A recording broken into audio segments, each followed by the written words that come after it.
Back to our top story tonight, those negotiations set to take place between the United States and Russia over a Ukraine ceasefire deal.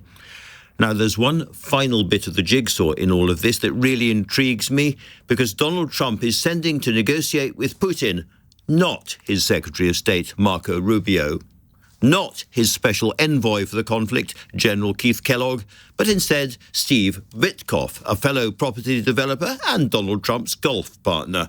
Apparently, Putin feels that he can do very good business with Witkoff.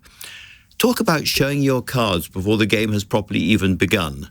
I'm joined now by LBC's Washington correspondent, Simon Marks. Is there any consternation or surprise or just weary shrugging in Washington about this particular choice?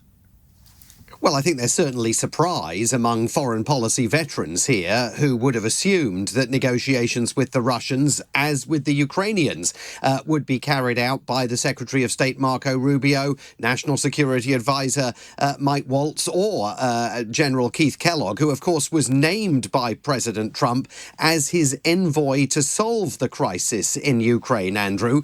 But in the event, Donald Trump has turned once again to Steve Witkoff. He's known Mr. Witkoff since the 1980s. They are absolutely peas in a pod. Politically, the only time they ever seem to face off against one another is on the golfing greens.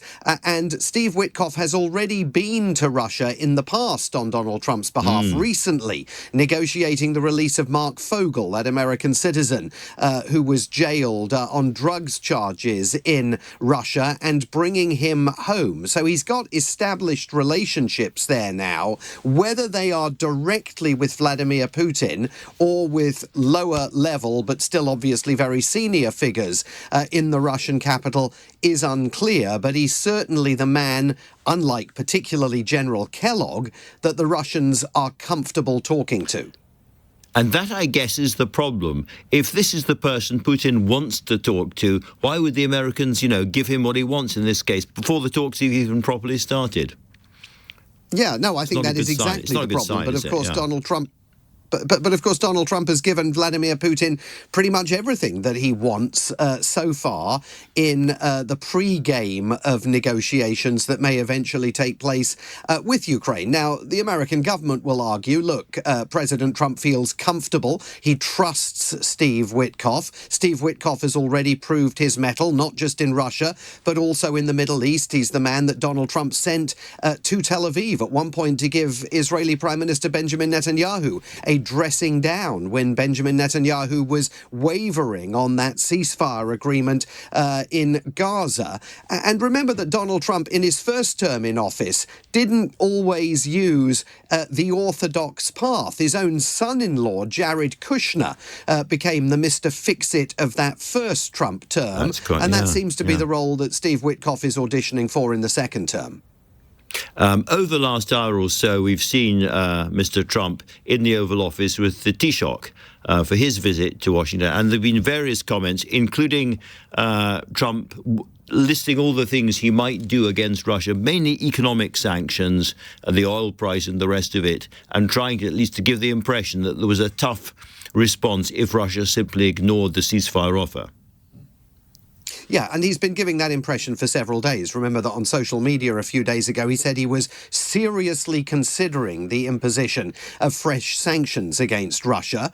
But the serious consideration of fresh sanctions is very different than the imposition of those sanctions.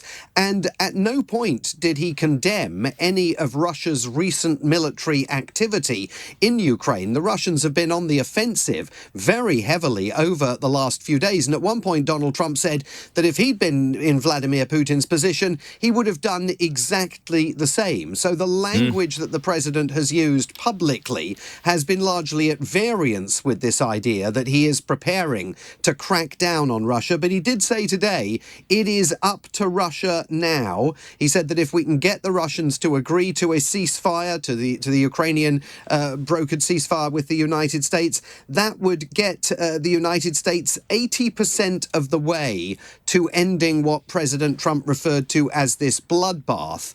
It's not clear that it really would get you 80% of the way to that, though, because we still don't know what security guarantees the United States is willing to offer Ukraine. One hesitates to bandy statistics with the President of the United States, but I think 80% is piffle.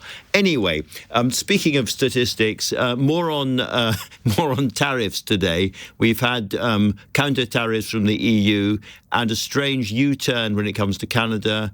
Meanwhile, Britain's saying that they're still considering whether to retaliate. Just bring us up to date on the view on tariffs at the moment from the White House.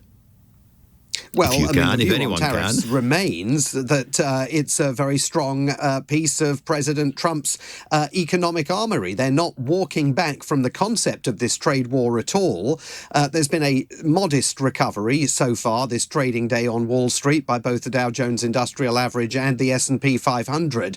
But after 4 days, was it, of non-stop losses, the markets need to see much more than a modest recovery.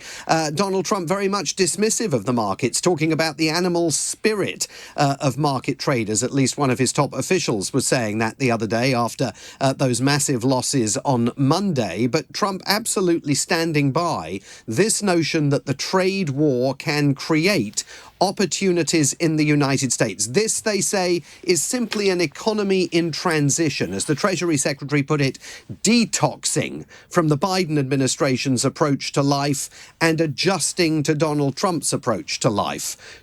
Is that the way market traders really see it? Pretty uncertain. Pretty uncertain. Simon Marks, the most effortlessly eloquent man in Washington. Thank you very much indeed for your help tonight.